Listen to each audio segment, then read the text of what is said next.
Antes mesmo de saber o valor do dinheiro, somos atingidos pela publicidade e estimulados a consumir. E é justamente por incentivar o consumismo que a publicidade deve fazer parte das discussões sobre sustentabilidade. Veja na reportagem. Os anúncios estão por toda parte. Quando não estão nas ruas, chegam pela televisão. E são sedutores mesmo quando seguem as orientações destinadas ao setor, principalmente quando voltados a crianças e adolescentes.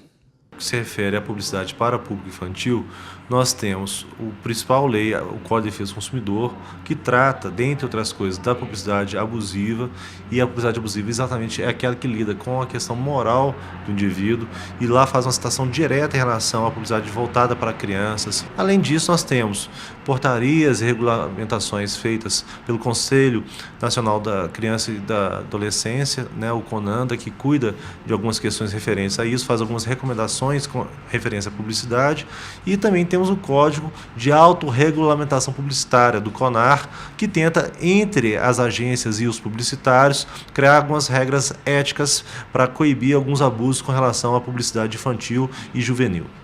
Uma pesquisa do IBGE, Instituto Brasileiro de Geografia e Estatística, indica que a criança brasileira é a que mais assiste à televisão no mundo. São aproximadamente 5 horas diante do aparelho. Este talvez seja um dos fatores que tornam o público infantil tão suscetível à publicidade. Tem crianças, por exemplo, que preferem ver os anúncios de publicidade de brinquedo do que os programinhas infantis, porque é rapidinho, a música é linda, atrativa. Os anúncios conversam com as crianças todos os dias. São um estímulo ao consumismo. E nem sempre a publicidade se preocupa em respeitar regras de combate ao consumismo ou promover um consumo consciente. Isso se dá de forma mais gritante nos canais de TV a cabo, em programações voltadas exclusivamente para crianças, o que é muito grave, porque você tem ali uma programação infantil com inserções de publicidade que simplesmente ignoram as regras que o próprio Conselho Nacional de Autorregulamentação Publicitária norteia para os seus associados, ou seja, as agências de publicidade e os publicitários.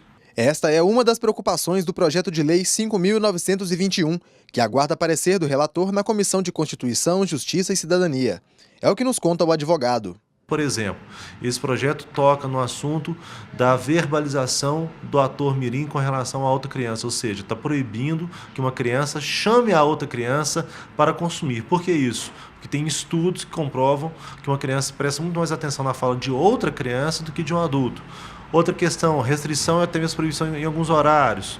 Você também tem a restrição e proibição com relação a frases imperativas, como por exemplo, compre tal coisa, faça alguma coisa, peça para sua mamãe e para o seu papai. Consome-se cada vez mais e com isso a quantidade de resíduos se acumula em níveis elevados. A responsabilidade pode ser compartilhada entre a mídia e os consumidores. A psicóloga explica que, em diversos casos, as raízes do consumismo que acomete as crianças estão localizadas no passado dos próprios pais, que não tiveram aquilo tudo o que queriam. E os pais também, hoje em dia, estão dando muitas coisas para os filhos para compensar, talvez, a falta de tempo de estar com os filhos, uma qualidade de vida que fica corrida, apressada, né? E talvez também querendo compensar, dando para os filhos o que eles não tiveram. A psicóloga alerta que os adultos precisam mostrar aos mais jovens e também aprender que o ter não é mais importante que o ser. Senão, corremos o risco de continuar alimentando um modelo social problemático. Prefere ir para a praia ou ir para o shopping? Pro shopping. Os pais, eles têm que saber, em primeiro lugar, dar limite para os filhos. Porque é dentro de uma contenção, de um limite, que a criança pode se desenvolver de um modo mais adequado. E essa contenção e esse limite é com afeto, é com amor, é com diálogo.